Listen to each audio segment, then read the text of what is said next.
In the wake of Marvel Rivals' success, I've seen a lot of copium from Overwatch fans, and that just baffles me. I think we all agree that Overwatch 2 has been a little lackluster, and I just want to debunk some of these arguments. Now, a lot of these arguments in this video is from someone who played one match max. I refuse to believe this guy actually played the game in depth. Now let's get into it. From NetEase. Making extensive use of the Marvel Comics license, you're sure to see some familiar faces as well as deep cuts. Despite having bespoke names for roles, going with the term heroes, our characters in Marvel Rivals seem to have Overwatch counterpoints. Squirrel Girl is like Junkrat, bombing mid-range. There's devastating damage from sharpshooters like Hanzo and McCree, Hawkeye and Cass. See what I did there? The same genre, okay? They're bound to have some similarities. But Winter Soldier as McCree knockoff? That couldn't be any farther from the truth. The only similarity is the pistol.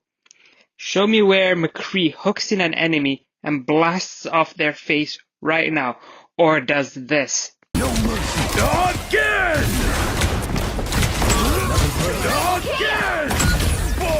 Again!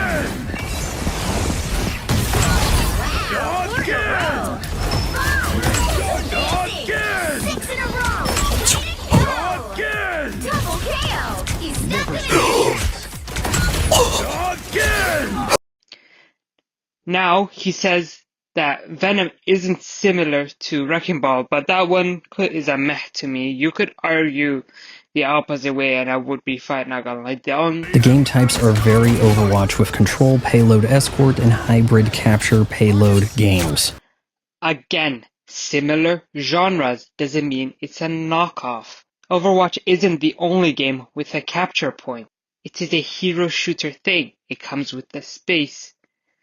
It's criminal negligence to offer a ranked playlist in a game that just launched. And you can tell from all the potatoes you're teamed with, everybody's just now figuring this game out.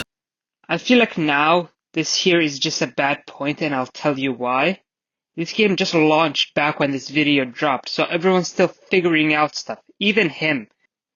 I don't know how that is a bad thing. I mean, people have to get to level 10 to even start to have access to ranked mode. Rivals 1.0 MVP is Jeff the Land Shark. Jeff can instantly heal just about anybody, dive below the surface to escape while healing himself a la Venture, and has a Venture-esque shotgun-like projectile. But his ultimate allows him to gobble up heroes and spit enemies over a cliff or whisk them away from contesting overtime. That isn't to say that Jeff's ultimate is the most devastating. Iron Man and Hela can clear rooms, and unlike Overwatch, you can carry your ultimate over to the next round. And just dodge it if you're a fast-moving character. Then he complains about Hela, totally understandable. No one likes a 2 or 1-shot hero. It isn't fun for anyone except the person playing. But they did get a nerf. And Iron Man and his ult. Oh boy. Like the maximum pulse doesn't give you a decade to dodge. Even bronze players know how to dodge with the moment they hear maximum. Here it comes. Marvel Rivals is free to play.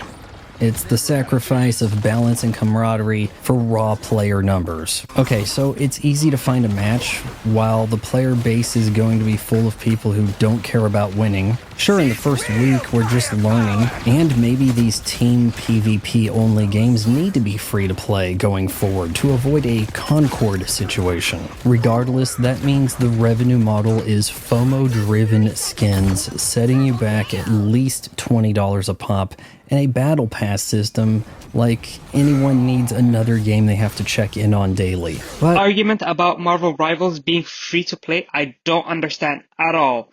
Like Overwatch 2 isn't free to play. And how is it a sacrifice? I really don't understand. The game is really good, apart from PC crash issues that I've heard of.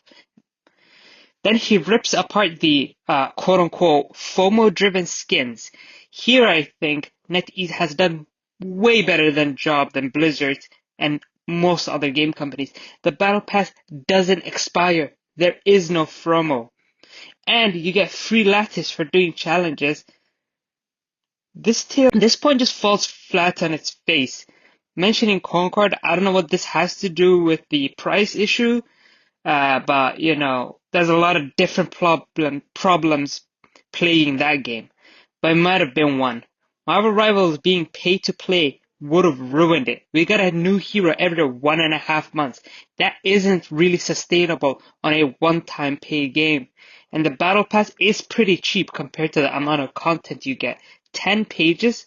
If you buy it, if you buy the Battle Pass, you don't even need, and you don't need every skin in the shop. They are a bit pricey, I'll agree, but you need like one or two for your favorite hero if they aren't in the Battle Pass.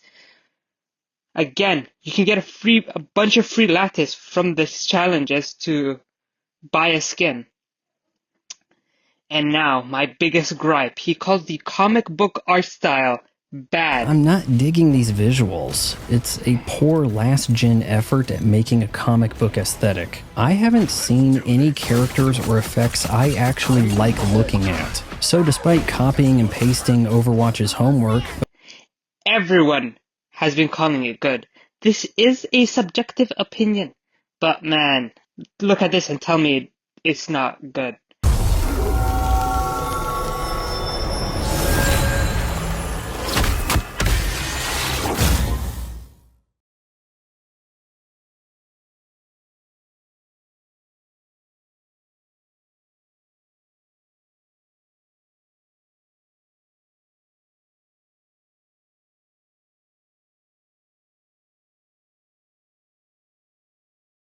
going third person so you can see those fancy skins you bought, Matches conclude with a MVP named but no play of the game. However, you can scope out the best plays of your respective teammates. See play of the game, just click on it. The MVP system is quite lacking. Support players can basically never get MVP. This is the best part. Everyone gets a play of the game because it's a team sport, so everyone needs to feel included, especially if you've just been healing people the entire time. There's a lot of work to be done with Marvel Rivals. As best I can tell, there is no voice chat, and I was only able to text chat pre and post match. Marvel Rivals will probably stick around long enough to see some balancing and quality of life changes, but I'm not judging a game as I may think it will be fixed eventually. I'm judging a game that is available right now to the public that we're expected to spend money on. Now, I can see your UI, you're on console, like me. Here's what you do for text chat. Hold down the down arrow and click R2 really quick, and click R2, boom, text chat. And voice chat you have to enable in settings, I believe. I think this game needs little balancing, unlike someone in the room. And I think you really should judge a live service game that just came out on the potential it has. With the way the developers are talking, I believe it's just going to get better than this. I give Marvel Rivals a 6.0 out of 10. He rated this a 6 out of 10, which is way higher than expected from these arguments.